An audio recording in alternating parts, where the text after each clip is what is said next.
తెలియజేసుకుంటున్నాను.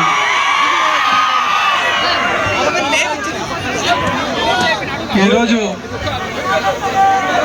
నారాయణపురం గ్రామంలో ఏర్పాటు చేసినటువంటి ఈ ఎడ్ల బండలాగుడు ప్రోగ్రాంకి, అదే రకంగా హార్స్ రైడింగ్ ప్రోగ్రాంకి విచ్చేసినటువంటి వేదిక మీద ఉన్న పెద్దలకు, అదే రకంగా మాకు ఇంత ఘన స్వాగతం పలికినటువంటి నారాయణపురం గ్రామ యువకులకు, వైఎస్ఆర్ కాంగ్రెస్ పార్టీ నాయకులకు, కార్యకర్తలకు అందరికీ కూడా నా హృదయపూర్వక నమస్కారాలు తెలియజేసుకుంటున్నాను.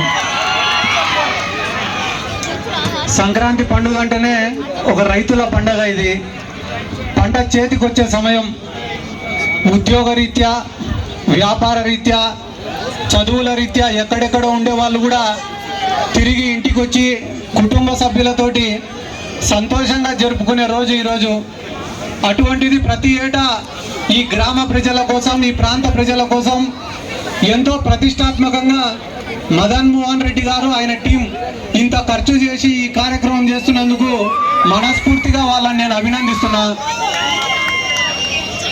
ఎందుకంటే నేను కూడా ఈరోజు ఎందుకు ఇక్కడికి రావడం జరిగిందంటే, మా జిల్లా అధ్యక్షుడు, యోజన విభాగం జిల్లా అధ్యక్షుడు, రాష్ట్ర అధ్యక్షుడిగా వచ్చి మద్దతు తెలపాల్సిన బాధ్యత నా పైన ఉంది కాబట్టి ఈరోజు నేను ఇక్కడికి రావడం జరిగింది.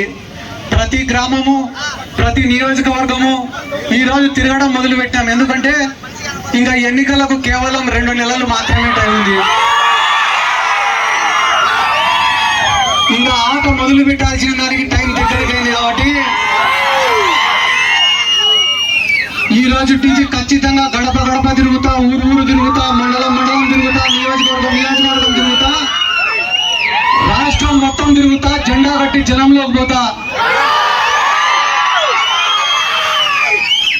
ఎందుకు ఈ మాట చెప్తున్నానంటే, ఈరోజు జగన్మోహన్ రెడ్డి ఒక్కడు ఒకవైపు, రాష్ట్రంలో ఉండే అన్ని పార్టీలు ఒకవైపు.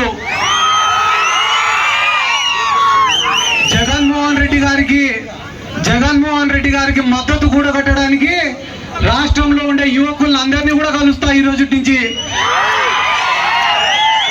జగన్మోహన్ రెడ్డి గారు చేసిన మంచి గురించి చెప్తా, చంద్రబాబు నాయుడు చేసిన మోసాల గురించి ప్రజలకు వివరిస్తా, రాష్ట్రంలో పెట్టుకుంటున్న అనైతిక పొత్తుల గురించి కూడా అందరికీ చెప్పుకుంటా తిరుగుతా నేను. ఎందుకంటే ఈ రాష్ట్రంలో తెలుగుదేశం పార్టీకి జగన్మోహన్ రెడ్డి అంటే పడదు, జనసేన వాళ్లకు జగన్మోహన్ రెడ్డి అంటే పడదు, బీజేపీ వాళ్లకు జగన్మోహన్ రెడ్డి అంటే పడదు, కాంగ్రెస్ వాళ్లకు జగన్మోహన్ రెడ్డి అంటే పడదు. ఎందుకు పడదు? చంద్రబాబు నాయుడుకు జగన్మోహన్ రెడ్డి గారు అంటే ఎందుకు పడదు? గత 40 సంవత్సరాలుగా చంద్రబాబు నాయుడు గారు అధికారంలో ఉన్నా లేకపోయినా ఆయన ఆస్తులను, ఆయన అక్రమ సంపాదనను, ఆయన రాజకీయాన్ని ఏదో ఒక రకంగా అధికారంలో ఎవరుంటే వాళ్ళను మేనేజ్ చేసుకుంటా అన్నిటినీ కాపాడుకుంటూ వచ్చినాడు ఇన్ని రోజులు.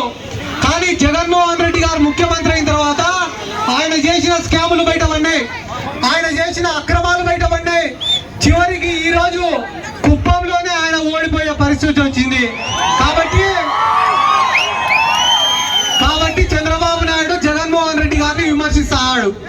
సరేలే, పవన్ కళ్యాణ్ ఎందుకు విమర్శిస్తాడు జగన్మోహన్ రెడ్డి గారిని? జగన్మోహన్ రెడ్డి గారు పవన్ కళ్యాణ్ కన్నా వయసులో 3 ఏళ్ళో 4 ఏళ్ళో చిన్నోడు. అరే, నాకన్నా చిన్నోడు ఈ రోజు రాష్ట్రంలో, దేశంలో ఇంత పెద్ద ఎత్తుకు ఎదిగిపోయినాడే, నేనేమో కనీసం ఎమ్మెల్యేగా కూడా గెలిచలేకపోతానని, ఎవరితోనో ఒకరితో పొత్తు పెట్టుకోకుంటే కనీసం పార్టీని కూడా నడపలేకుండానే అని చెప్పి బాధతో, కడుపు మంటతో, అసూయతో ఈ పవన్ కళ్యాణ్ అనేవాడు జగన్మోహన్ రెడ్డిని విమర్శిస్తాడు. అంతేకాకుండా 3వ పార్టీ ఏంది? కాంగ్రెస్ పార్టీ. ఈ రోజు కాంగ్రెస్ పార్టీ వాళ్ళు జగన్మోహన్ రెడ్డి గారిని ఎందుకు విమర్శిస్తారు? ఈ రాష్ట్రంలో కాంగ్రెస్ పార్టీని నామరూపాలు లేకుండా చేసింది ఎవరు?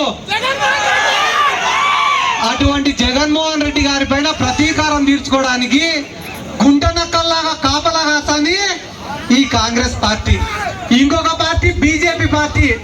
ఆ పార్టీలో ఉన్న పురంధేశ్వరి గారు నారా లోకేష్ కి ఏ రకంగా బంధువు అవుతుంది, బాలకృష్ణకు ఏ రకంగా బంధువు అవుతుందో మనం ప్రత్యేకంగా చెప్పాల్సిన అవసరం లే.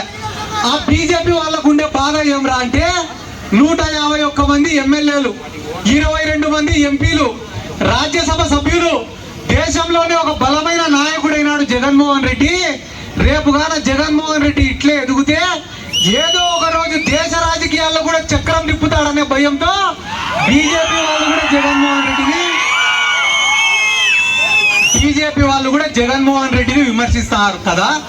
ఇన్ని పార్టీలు మాకు వ్యతిరేకంగా ఉన్నాయి, ఇన్ని మీడియా సంస్థలు మాకు వ్యతిరేకంగా ఉన్నాయి, అయినా కూడా మీకున్నే ధైర్యం ఏమరా అంటే ఈ రాష్ట్ర ప్రజలు మాత్రమే మా ధైర్యం, ఈ రాష్ట్రంలో ఉండే పేదవాళ్ళు మాత్రమే మాకు ధైర్యం, మేము చేసిన సంక్షేమ పథకాలు మాత్రమే మాకు ధైర్యం అని చెప్పి ఈ సందర్భంగా నేను చెప్తానా. ఏమన్నా మాట్లాడితే తెలుగుదేశం వాళ్ళు ఏం మాట్లాడతారు, మా నాయకుడికి 40 ఏళ్ళ అనుభవం ఉంది అంటారు.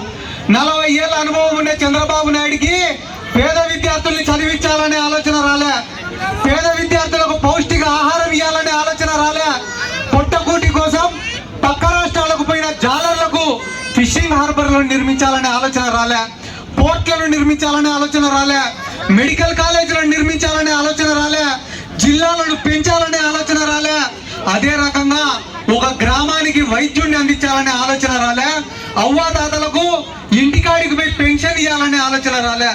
చంద్రబాబు నాయుడుకి వచ్చిన ఆలోచన ఏమరా అంటే హైటెక్ సిటీ కట్టాలా, దాని చుట్టుపక్కల రియల్ ఎస్టేట్ చేయాలనే ఆలోచన వచ్చింది. అమరావతి కట్టాలా, అమరావతి చుట్టుపక్కల రియల్ ఎస్టేట్ చేయాలనే ఆలోచన మాత్రమే ఈ చంద్రబాబు నాయుడుకి వచ్చింది. ఇన్ని రకాలుగా రాష్ట్ర ప్రజల్ని మోసం చేసి మళ్ళీ ఈరోజు ఏమంటాడు తెలుసా చంద్రబాబు నాయుడు, బాబు షూరిటీ భవిష్యత్తుకు గ్యారంటీ అంట. మళ్ళా చెప్పు బాబు షూరిటీ భవిష్యత్తుకు గ్యారంటీ అంట. 4 షూరిటీలు పెడితే కానీ రాజమండ్రి జైలు నుంచి బయటికి రాలే.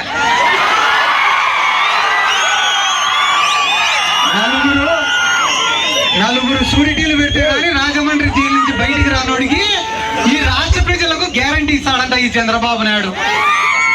ఒక కుటుంబానికి ఆపదొస్తేనో, ఇంట్లో తండ్రికి ఆపదొస్తేనో, తల్లికి ఆపదొస్తేనో, చెల్లికి ఆపదొస్తేనో మనం ఏం చేస్తాం, ప్రాణం అడ్డం పెట్టి పోరాడతాం, అంతేనా? చంద్రబాబు నాయుడిని అరెస్ట్ చేస్తే నారా లోకేష్ ఢిల్లీకి పోయినాడు. ఎందుకు పోయినావు లోకేష్ నువ్వు ఢిల్లీకి అంటే లాయర్లతో మాట్లాడేదానికి పోయినాడంట. ఒకరోజు చంద్రబాబు నాయుడు కాడికి పోయి అడిగినాడట నా లోకేష్, డాడీ వీళ్ళు ఎవరు నీకు బెయిల్ తేలేకున్నారు కానీ నీ తరఫున నేనే వాదిస్తా డాడీ అన్నాడంట. ఒరే ఎంత పనికి మాలిన లాయర్ వాదించినా కూడా ఒక నెలకు బయటికి వస్తారా నేను, నువ్వు వాదించినావంటే ఈ జన్మకు రారా నేను బయటికి అన్నాడ.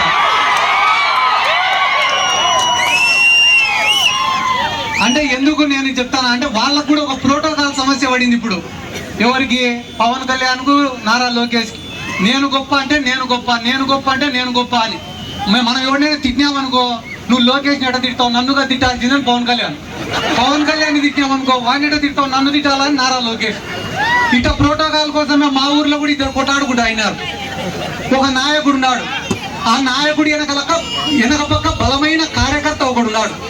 ఒకరోజు ఏం చేసినారు, ఇద్దరు కలిసి ధర్నా చేసినారు. ధర్నా చేస్తేనే పోలీసు వాళ్ళు ఏం చేసినారు, ఆ నాయకుడిని విడిచిపెట్టి ఆ బలమైన కార్యకర్తను ఎత్తుకుపోయి లోపల వారేసినారు. లోపల వారేస్తే ఈ నాయకుడు ఏం చేసినాడు, వెంటనే స్టేషన్ బయటికి పోయి ధర్నా కూర్చున్నాడు. ధర్నా కూర్చుంటేనే విలేకరులు అందరూ నాకు మైక్ పెట్టినారు కదా, అట్టనే మైక్ పెట్టినారు నాయకుడి కాడికి పోయి, సార్ ఎందుకు చేస్తాను సార్ ధర్నా, మీ కార్యకర్తను అరెస్ట్ చేసినారా అని అంటే, లేదు ప్రోటోకాల్ ప్రకారం నన్ను కదా అరెస్ట్ చేయాల్సింది, వాడిని అరెస్ట్ చేసినారు అని అడిగితే దానికి పోలీసు వాళ్ళు ఏమన్నారంట, సార్ అరెస్ట్ చేసినాం కాబట్టి ప్రోటోకాల్ అని అడిగినావు, అదే పొరపాటున లాఠీ చార్జ్ జరిగిందేట సార్, అప్పుడు కూడా ఫస్ట్ నన్ను కొట్టినాకనే వాడిని కొట్టాలి కదా అని అడుగుతావు కదా. అట్లా వీళ్ళకు కూడా పోటీ వచ్చింది ఇప్పుడు, ఎవరికి? పవన్ కళ్యాణ్కు, లోకేష్కు. ఎవడెక్కువ తిట్లు తినాలా, ఎవడెక్కువ తన్నులు తినాలా అని. పవన్ కళ్యాణ్ కూడా ఏడబట్టి ఆడ మాట్లాడుతుంటాడు ఏమని, తాట తీస్తా, తోలు ఒలుస్తా, మోకాళ్ళ పైన కూర్చోబెడతా అని. వీళ్ళ పరిస్థితి ఎట్టుంటుందిరా అంటే, మనం ఇంట్లో ఒక పెద్ద లాబ్రడార్ కుక్కనో లేకుంటే గ్రేట్ డేన్నో పెంచుకుంటాం, అది చూసేది దానికి ఇంత పెద్దగా ఉంటుంది కుక్క, కానీ దాన్ని కానీ బయటికి వదిలినామనుకో రోడ్డు కుక్క కలిసి చంపేస్తుంది దాన్ని. ఎందుకురా అంటే రోడ్డు కుక్కకు రోజు కుటాడి అలవాటు, దీన్ని మనం ఇంట్లో ఏమో బాగా సున్నితంగా పెంచుతాం. అట్లా పవన్ కళ్యాణ్ కూడా తోలు తీస్తా, తాట ఒలుస్తా, 5వ క్లాస్ పిల్లోడు కొట్టాడు పవన్ కళ్యాణ్.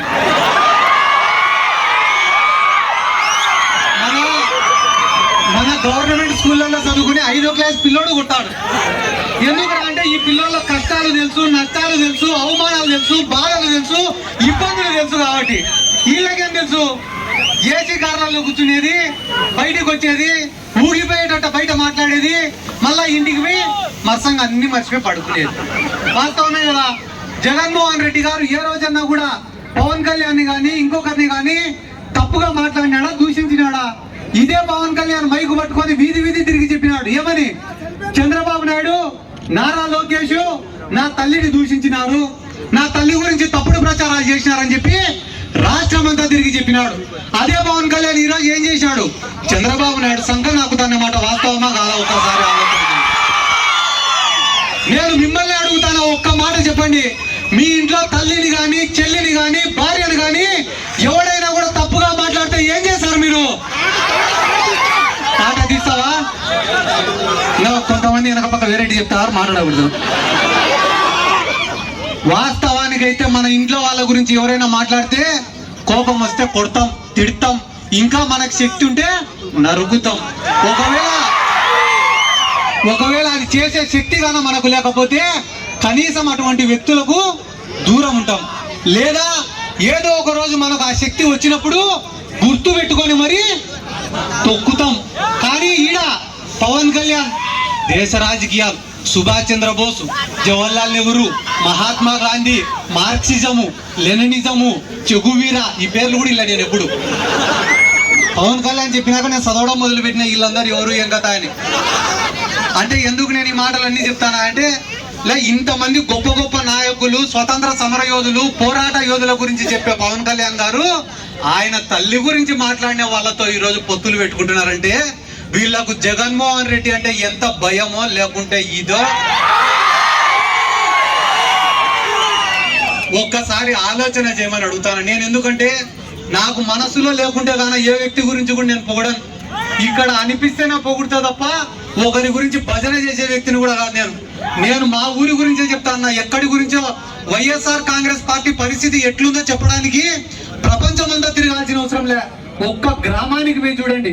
నా సొంత గ్రామానికి నేను పోయి ఒకసారి సచివాలయంలో లిస్టు తెప్పించుకొని మా గ్రామానికి ఏమేమి వచ్చినారా అంటే సచివాలయాలు, ఆర్బీకేలు, హెల్త్ సెంటర్లు, మినీ గోడౌన్లు, నాడు నేడు కింద స్కూళ్ళు, ఎక్స్ట్రా క్లాస్ రూమ్లు, ఇవి కాకుండా ఇంటి పట్టాలు, ఇల్లులు, ఇవి కాకుండా 27 కోట్లు సంక్షేమ రూపకంలో డబ్బులు వస్తే ఇప్పుడు చెప్పండి అన్న 2.5 లక్షల కోట్ల రూపాయలు ప్రజల అకౌంట్ లో వేస్తే జగనే రాకుంటే ఏం చేశాడని చంద్రబాబు నాయుడు వస్తాడో ఒక్కసారి ఆలోచన చేసుకొని చెప్పమని నేను అడుగుతున్నా. మళ్ళా చెప్తానా మాటిస్తానా, ఈ రోజు రాష్ట్రంలో, దేశంలో ఏ సర్వే తీసుకున్నా, ఏ ఇంటెలిజెన్స్ రిపోర్ట్ తీసుకున్నా, ఏ 10 మందిని అడిగినా వచ్చేది ఎవడరా అంటే నేను చెప్పినా కూడా బాగుండదు. కాబట్టి ఒక మనస్ఫూర్తి ఒక మాట చెప్తా, గుర్తుపెట్టుకోండి.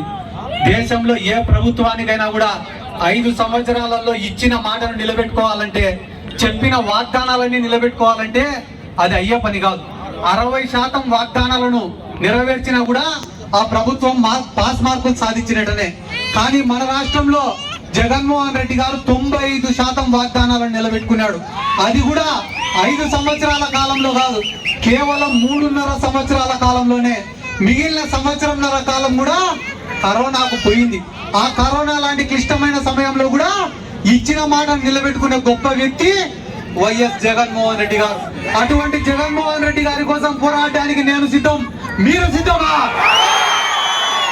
జగన్మోహన్ రెడ్డి గారి కోసం కష్టపడడానికి నేను సిద్ధం, మీరు సిద్ధమా? జగన్మోహన్ రెడ్డి గారిని ముఖ్యమంత్రిని చేసుకోవడానికి నేను సిద్ధం, మీరు సిద్ధమా? ఇంత ప్రేమగా ఇక్కడికి వచ్చి ఆశీర్వదించిన ప్రతి ఒక్కరికి పేరు పేరున నా ధన్యవాదాలు తెలియజేసుకుంటూ సెలవు తీసుకుంటున్నాను. జై జగన్.